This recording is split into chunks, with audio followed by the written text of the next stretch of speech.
someone that had a definite flair to his most recent EP, Kevin Abstract, Arizona baby.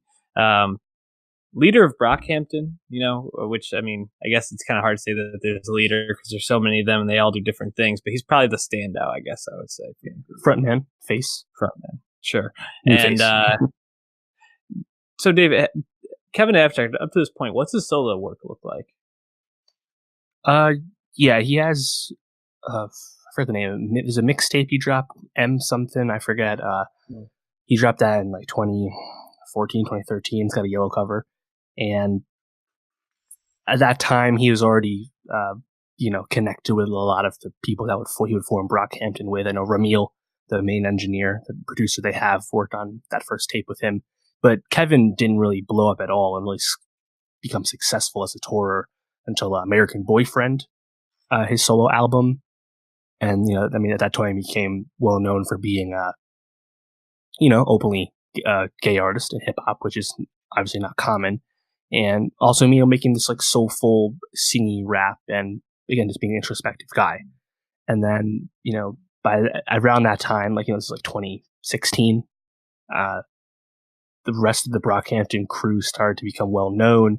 And of course, they dropped the Saturation trilogy in 2017, following up a brief Brockhampton project they had dropped before that didn't get much traction. Off we go, we know the rest. But yeah, Kevin was obviously the first of the group to get any attention as a solo artist. And, after Amir being exiled from the group last year, Iridescence coming out and being, I think, a good project, but not as warmly received as the Saturation trilogy, there's a lot of questions about what this crew is going to do. They seemed like they were definitely in their feelings on Iridescence, partially to the detriment, I think, of the enjoyment of the music, in my opinion. They're still good.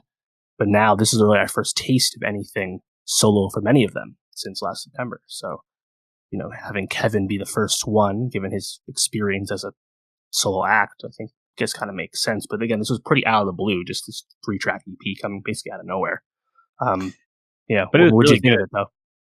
I thought it was fantastic. Two of the three songs I thought were really, really solid. Joyride was probably the one that I thought could have been a little bit better, but Big Wheels in Georgia were just phenomenal to me.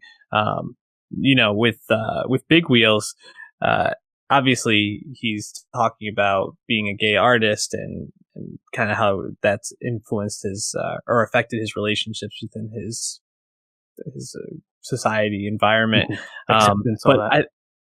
I thought he flowed really well over it and led into that breakdown at the end of the song so beautifully. I was like really blown away at how just the song was composed and structured.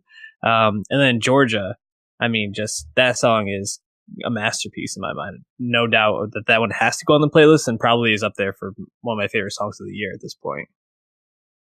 Yeah, I tweeted that I thought this EP is the perfect sampler of Kevin, and why Kevin Abstract is a really both inspiring but also impressive and exciting face in hip hop and alternative hip hop, because I think you get a lot of what he does on this right here.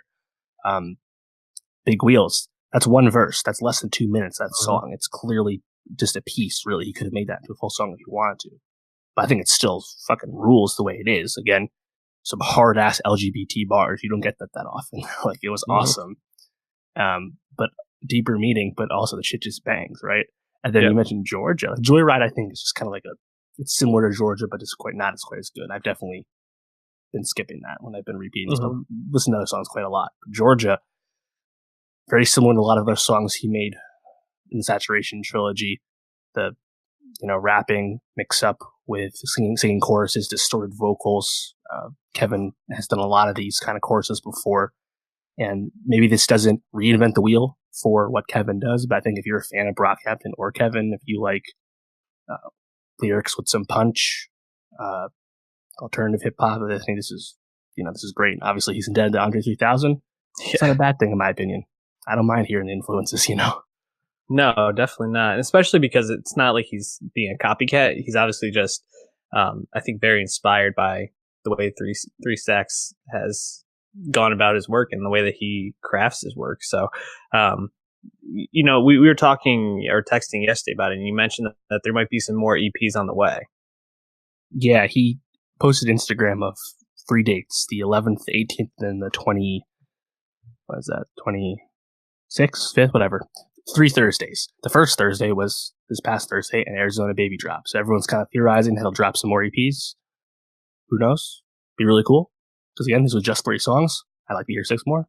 So we'll keep you tuned in, and if he drops some more, we'll obviously review them, because I think his music, Brockhampton's music, is just must listen, just because it's so exciting and unpredictable.